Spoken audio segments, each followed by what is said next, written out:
कक्षा 8 विषय विज्ञान सूक्ष्म जीव के बारे में हमने कल पढ़ा था कि सूक्ष्म जीव मित्रवत कैसे होते हैं। वो मनुष्यों के लिए पढ़ा था। अब पर्यावरण में शुद्धिकरण के लिए कैसे वह लाभदायक होते हैं। सूक्ष्म जीवों द्वारा अपशिष्ट व का अपघटन कर उसे खाद में बदल देते हैं। सूक्ष्म जीव क्या करते हैं, अपशिष्टों का, जब पेड़ पौधे गल जाते हैं उसको हम एक गड्ढे के अंदर भरते रहते हैं और कुछ समय बाद देखेंगे हम कि वह खाद में परिवर्तित हो जाते हैं। इसलिए हम एक प्रयोग द्वारा भी कर सकते हैं कि 2 गमले लेंगे, एक में पेड़ पौधों का कचरा और फल और सब्जियों का कचरा डालेंगे और दूसरे में कांच और पॉलीथीन डालेंगे, प्लास्टिक की पॉलीथीन की थैलियाँ डालेंगे। तो कुछ समय बाद देखेंगे कि वो जो जिस गमले के अंदर हमने खाद वो पेड़ पौधे डाले थे वह खाद में परिवर्तित हो जाता है और जिसमें कांच और पॉलीथीन डाले थे वो वैसे की वैसे ही पड़े रहते हैं और फिर उस खाद का प्रयोग हम काम में ले सकते हैं। इस तरह से सूक्ष्मजीव पर्यावरण को शुद्धिकरण करने में सहायक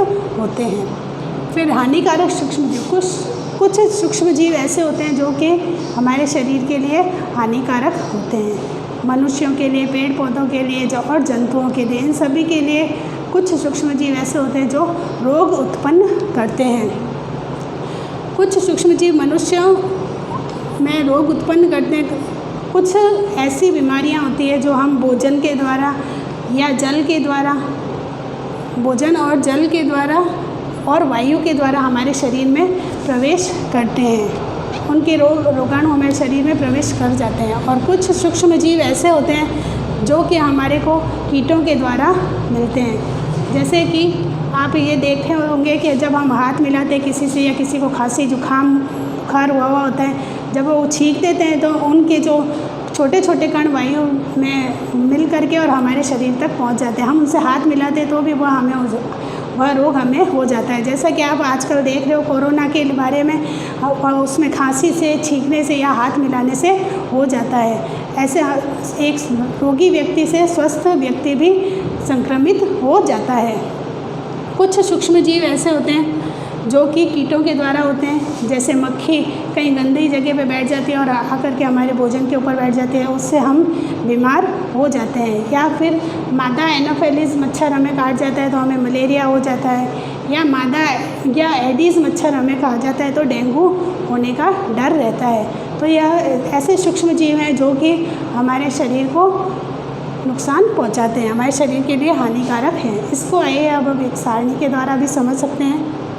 मनुष्य में रोग कारक सूक्ष्म जीव। मनुष्य में सूक्ष्म जीवों द्वारा होने वाले रोग, सबसे पहले मानव रोग, क्षय रोग अर्थात टीबी, ये जीवाणुओं के द्वारा होता है और इसके संचरण का तरीका होता है वायु। ये वायु के द्वारा फैलता है।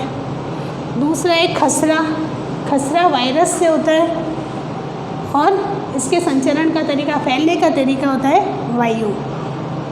चिकन पॉक्स भी वायरस के द्वारा फैलता है और वायु या किसी व्यक्ति के सीधे संपर्क में आने से यह रोग उत्पन्न हो जाता है। पोलियो वायरस से फैलता है और वायु और जल से हमारे शरीर में इसके रोगाणु प्रवेश कर जाते हैं। इसके बचाव के उपाय है, रोगी व्यक्ति को पूरी तरह से अन्य व्यक्तियों से, स्वस्थ व्यक्तियों से अलग रखना चाहिए।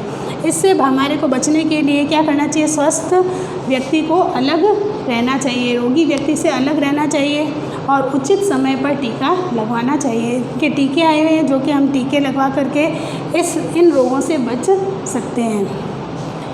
कुछ हैजा जीवाणुओं द्वारा फैलता है और संचरण का तरीका होता है जल और भोजन। इसके रोगाणु हमारे शरीर में जल और भोजन, दूषित जल आता है उससे और दूषित भोजन के द्वारा हमारे शरीर में प्रवेश करते हैं। टाइफाइड जीवाणुओं के द्वारा फैलता है। संचरण का तरीका इसका जल है, पानी के द्वारा हम अगर दूषित पानी पी लेते हैं तो यह रोग हो जाता है। इसका बचाव के उपाय है व्यक्तिगत स्वच्छता। इसमें व्यक्तिगत स्वच्छता रखनी आवश्यक है। हमको बार बार हाथ धोने चाहिए, हाथ धो के खाना खाना चाहिए और पानी को उबाल करके पीना चाहिए एवं अच्छी आदतों को अपनाना चाहिए। पके हुए भोजन का प्रयोग करना चाहिए। जब ये बीमारी होती है तो हमारे को हमेशा पके हुए भोजन का उपयोग करना चाहिए और उबला हुआ ही पानी पीना चाहिए। और इनके टीके भी लगते हैं और इसका टीकाकरण के द्वारा भी इसका बचाव संभव है। Hepatitis A. Hepatitis A virus के द्वारा फैलता है। ये भी दूषित जल का प्रयोग करने से फैलता है। इसके रोगाणु हमारे शरीर में दूषित जल का प्रयोग करने से हो जाते हैं। इसका भी उपचार ये है, बचाव के उपाय उबले हुए पेयजल का प्रयोग करना चाहिए और टीका लगवाना चाहिए।